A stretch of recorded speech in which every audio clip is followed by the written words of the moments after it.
Assalamualaikum warahmatullahi wabarakatuh. Nama saya Yuliana, NPM 1851040322. Baik, langsung saja ke materi. Jadi sebelum kita mengetahui bagaimana sih cara mudah menghitung PPh pasal 21 untuk karyawan tidak tetap, nah kita juga perlu nih mengetahui apa sih yang dimaksud dengan karyawan tidak tetap. Jadi menurut peraturan Dirjen Pajak nomor per 16/PJ/2016, karyawan tidak tetap atau karyawan lepas adalah karyawan yang hanya menerima penghasilan apabila karyawan tersebut bekerja dengan besar penghasilan dihitung berdasarkan jumlah hari bekerja, jumlah unit pekerjaan yang dihasilkan, dan penyelesaian suatu jenis pekerjaan yang diminta oleh pemberi kerja. Nah, dari situ juga kita bisa mengetahui nih, ada beberapa jenis upah yang diterima oleh karyawan tidak tetap. Antara lain yang pertama yaitu upah harian, yaitu upah yang diperoleh karyawan secara harian. Kemudian yang kedua upah mingguan, yaitu upah yang diperoleh karyawan secara mingguan. Kemudian yang ketiga yaitu upah satuan, yaitu upah yang diperoleh karyawan berdasarkan jumlah unit pekerjaan yang dihasilkan. Kemudian yang terakhir yaitu upah borongan, yaitu upah yang diperoleh karyawan berdasarkan penyelesaian suatu jenis pekerjaan tertentu, seperti itu. Kemudian selanjutnya yaitu materi tentang bagaimana sih cara menghitung PPh pasal 21 untuk pegawai tidak tetap. Nah, ini akan dibahas oleh materi berikutnya. Cukup sekian dari saya. Terima kasih. Wassalamualaikum warahmatullahi wabarakatuh. Baik, di sini saya Mela Adistria, NPM 1851040315, akan menjelaskan berkenaan dengan cara menghitung PPh 21 untuk karyawan tidak tetap atau karyawan lepas harian atau borongan. Yang pertama adalah menentukan upah jumlah harian atau rata-rata upah yang diterima dalam satu hari. Nah, dalam hal ini untuk upah mingguan dibagi dengan jumlah hari bekerja dalam satu minggu untuk upah satuan dikalikan jumlah rata-rata satuan yang dihasilkan dalam sehari. Untuk upah borongan dibagi dengan jumlah hari dalam menyelesaikan pekerjaan borongan.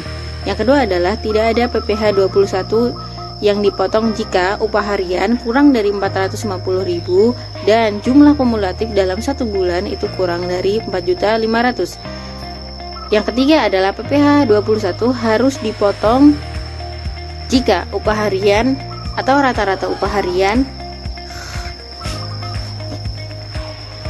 Yang ketiga adalah PPh 21 harus dipotong sebesar upah harian atau rata-rata upah harian dikurangi 450.000 lalu dikalikan 5% jika upah harian atau rata-rata upah harian sudah melebihi 450.000 tetapi jumlah kumulatif dalam sebulan kalender belum melebihi 4.500.000. Yang keempat, PPh 21 harus dipotong sebesar upah harian atau rata-rata upah dikurangi PTKP sehari lalu dikalikan 5% jika upah kumulatif dalam satu kalender sudah melebihi 4.500.000 namun kurang dari 10.200.000.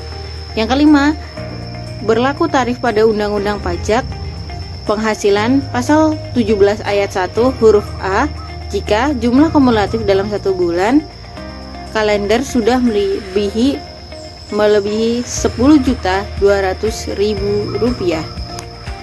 Baiklah, bisa kita lihat untuk lebih jelasnya ada di tabel yang ada di samping. Jadi seperti yang pertama di paling atas, yakni upah sehari kurang dari 450.000 dan kurang dari penghasilan kumulatif sebulan kurang dari 450.000, maka tarif DPP tidak ada. Lalu yang selanjutnya, apabila penghasilan sehari lebih dari 450.000 namun penghasilan kumulatif sebulan kurang dari 4.500.000, maka tarif DPP-nya 5% kali upah dikurang 450.000. Lalu yang selanjutnya, yakni bisa kita lihat tabel ketiga, upah penghasilan sehari kurang dari 450.000 namun lebih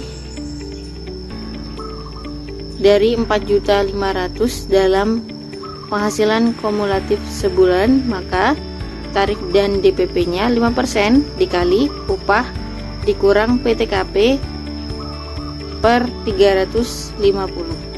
Nah, yang terakhir adalah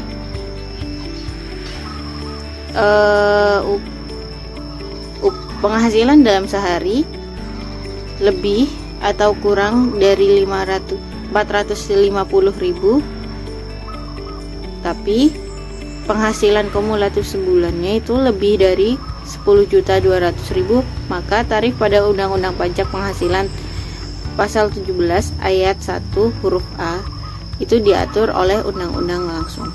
Baiklah, itu saja. Yang selanjutnya akan dipresentasikan oleh anggota yang selanjutnya. Terima kasih. Assalamualaikum warahmatullahi wabarakatuh. Saya Elvira Francisca, 1854040 MBSE semester 5.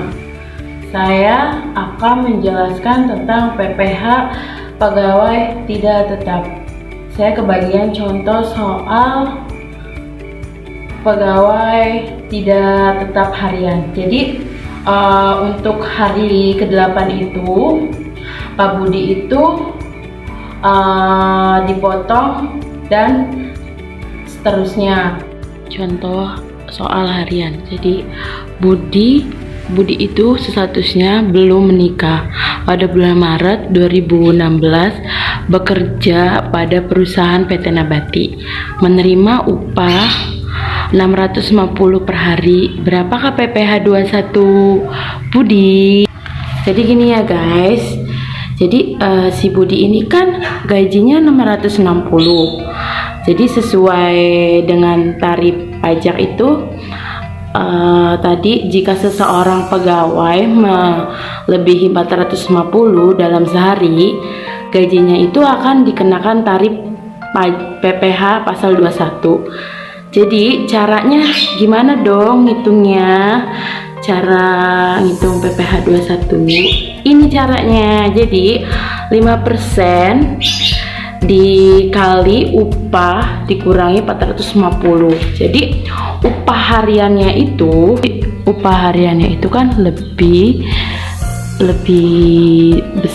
dari ya. Jadi 650. Gaji Nanang itu gaji Pak Budi itu 650 dikurangi 450 itu hasilnya 200. Nah, jadi 200 itu dikali 5% hasilnya 10.000. Jadi PPh 21 nya itu adalah 10.000. Nah, jadi PPh dalam sehari yang dikenakan Pak Budi itu 10.000. Nah, jika sebelum Pak Budi itu memiliki gaji kumulatif sebulan kurang dari 4.500.000, gimana sih kalau misalkan Pak Budi itu memiliki gaji kumulatif per bulan melebihi 4.500.000 dan ternyata gaji dalam sebulan kumulatif itu, gaji melebihi 4.500.000 itu berada di hari ke-7. Nah, ini adalah rumusnya itu adalah 5% dikali upah dikurangi PKPT dibagi 360. Nah, kita bisa lihat lah, hari ke-7 itu adalah 7 dikali 650, hasilnya 4.550.000. Nah, PTKP sebenarnya itu adalah 7 dikali 54 juta dibagi 350, 1.050.000, hasilnya 3.500.000. Terutangnya itu kita bisa hitung 5% dikali 3.500.000, hasilnya 175.000. Nah, 175.000 kita tuh bisa ngelihat loh dari PPh dipotong dari hari ke-6. Jadi PPh 21 dari hari ke-1 sampai ke-6 itu yaitu 6 dikali 10.000, hasilnya 60. Nah, jadi PPh 21 dipotong hari ke-7 itu 115. 115 ini adalah pajak yang dikenakan Pak Budi saat gaji Pak Budi itu sudah melebihi 4.500.000. Nah, gaji Pak Budi itu di hari ke-7 itu adalah 650 dikurangi 115 sama dengan 535.000 hari ke-7. 8 itu Pak Budi itu akan dipotong dari pajak. Seterusnya adalah upah hariannya itu 650.000. Nah, untuk PKP-nya itu sebenarnya itu adalah 54 juta dibagi 350. Nah, jadi 150.000. Nah, untuk PKP-nya itu 500. Nah, 500.000 itu dari mana? Dari 650 dikurangi 150. Hasilnya 500. Nah, untuk PPh 21 terutangnya itu adalah 50% dikali 500, hasilnya 25.000. Nah, jadi PPh 21 di hari ke-8 itu adalah 25.000. Saya Deisa Ayu Safitri. Di sini saya akan menyampaikan mengenai perhitungan PPh pasal 21 pegawai tidak tetap mengenai upah mingguan. Contoh soalnya, Bapak Antoni Saputra belum menikah adalah seorang karyawan yang bekerja sebagai perakit TV pada suatu perusahaan elektronika.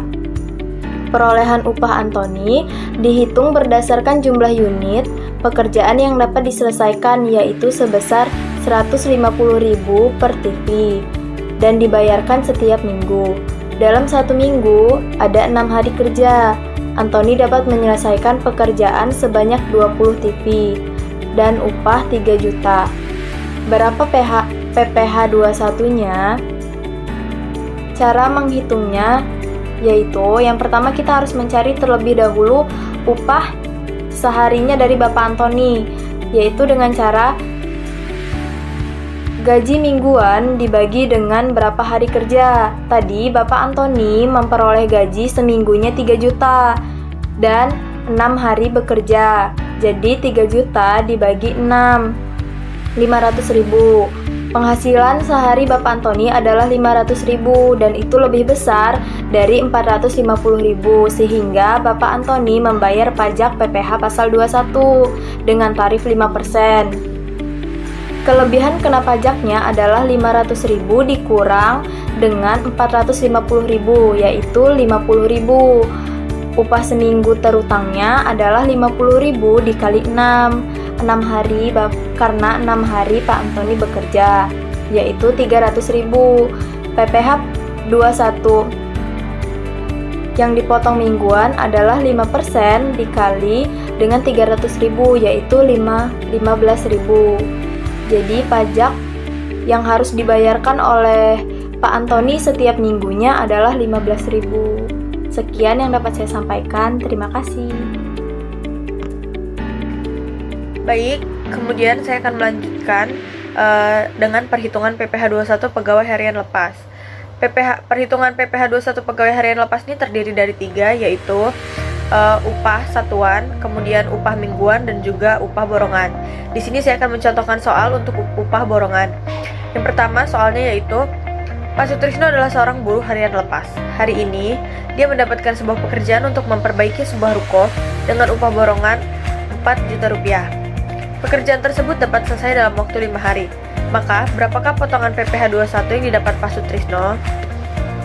Jawabannya, yang pertama, kita jadikan upah borongannya ini menjadi per hari. Jadi 4 juta dibagi dengan 5, kemudian mendapat jawaban 800.000 rupiah. Lalu kemudian upah di atas 450.000. Maksudnya di sini dia tidak mendapat potongan PPh 21 apabila upah hariannya di bawah 450.000. Namun jika di atas itu maka dia mendapat potongan PPh 21. Kemudian karena tadi upah borongan per harinya adalah di atas 450.000 yaitu 800.000, maka 800.000 dikurang dengan 450.000 mendapat jawaban 350.000. Kemudian PPh 21 terhitungnya adalah 5 dikali 5% dari 350.000. Kenapa 5%? Karena ini adalah syarat apabila upah hariannya di atas 450.000. Kemudian 5% dari 350.000 itu dikali 5, dapatlah jawaban 87.500 rupiah. Jadi PPh 21 Pak Sutrisno mendapatkan potongan sebesar 87.500 rupiah. Assalamualaikum warahmatullahi wabarakatuh. Nama saya Zahra Devina dengan NPM 18510403003. Di sini saya akan menjelaskan mengenai upah harian, satuan atau borongan atau honorarium yang diterima tenaga lepas yang dibayarkan secara bulanan. Contoh soalnya yaitu Gusti Perdana bekerja pada perusahaan elektronik dengan dasar upah harian yang dibayarkan bulanan. Dalam bulan Januari 2018, Gusti Perdana hanya bekerja selama 20 hari dan upah sehari sebesar 250.000. Gusti sudah menikah tapi belum memiliki anak.